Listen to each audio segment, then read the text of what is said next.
In this video, we will be going over how to read your college financing plan, which was previously known as an award letter.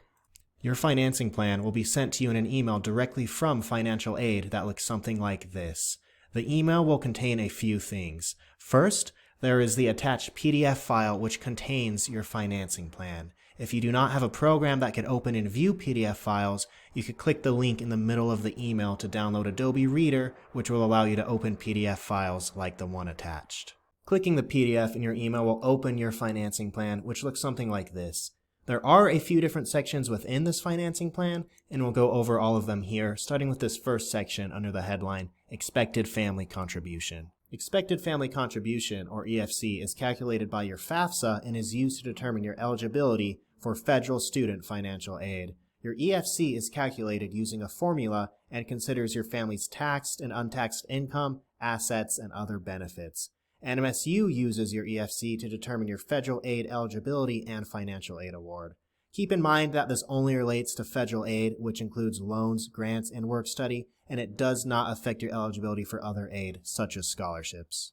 Continuing on to the next section is Cost of Attendance, or COA. What Cost of Attendance is it's an estimated student budget for the academic year.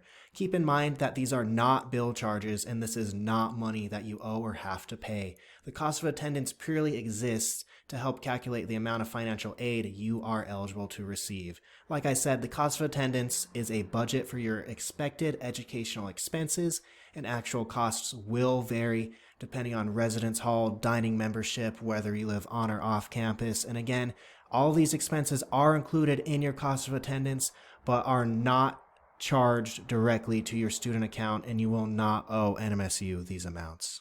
Estimated cost of attendance and expected family contribution are both used to calculate your financial need, which is the amount of need-based financial aid you can receive. You calculate this by subtracting your expected family contribution from your cost of attendance, and again, that number is your financial need, which is the maximum amount of need-based aid you can receive, and need-based aid comes in the form of things like subsidized loans, work study, and the Pell Grant.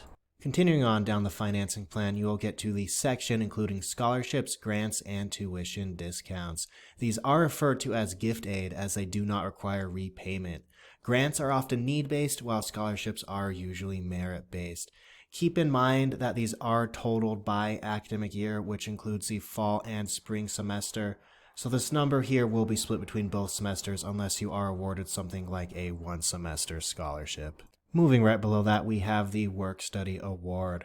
Work Study is a federal student aid program that provides part-time employment while you are enrolled in school, where you could earn up to your award amount. If you receive and accept a Work Study Award, you are responsible for seeking out and applying for work study jobs through the Handshake app. You will be paid directly for the hours you work, and you cannot exceed the total amount you were awarded. If we continue down the financing plan a little further, right below work study, we have the remaining student budget costs.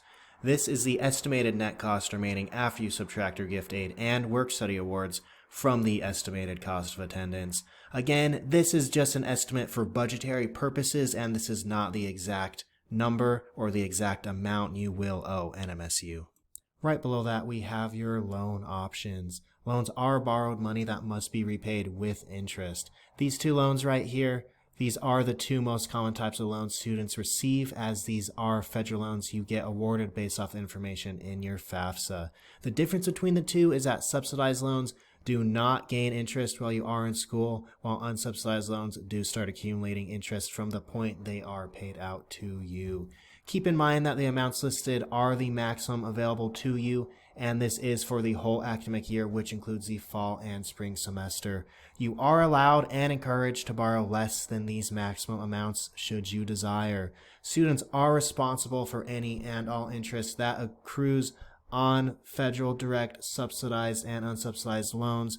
Federal loans, like the subsidized and unsubsidized loans, do typically have lower interest rates compared to private loans, so these are always recommended first. These loans can be used to cover what is left from your estimated remaining net costs. Again, this number right here is just an estimate, but be sure to compare your remaining student budget costs to the amount you are offered through loans, just to get an idea if you may need to use student loans to cover all of your costs. So that wraps up the first page of the financing plan. Then just on the second page, or on this back side if you have it physically, there's just some more information about your loan options, your financial aid disclosures, as well as a glossary that kind of explains what some of the terms used in your financing plan mean. So be sure to check out this second page, have a look through the loan options, the disclosures, as well as that glossary if you want a little bit more explanation for some of the terms that are being used. Alright, so that wraps up this video. As always, if you have any questions about your financing plan or about your financial aid in general, definitely be sure to reach out to us via phone or email. And as always, be sure to check out our financial aid website for all the financial aid information you may need to be successful with us here at New Mexico State University.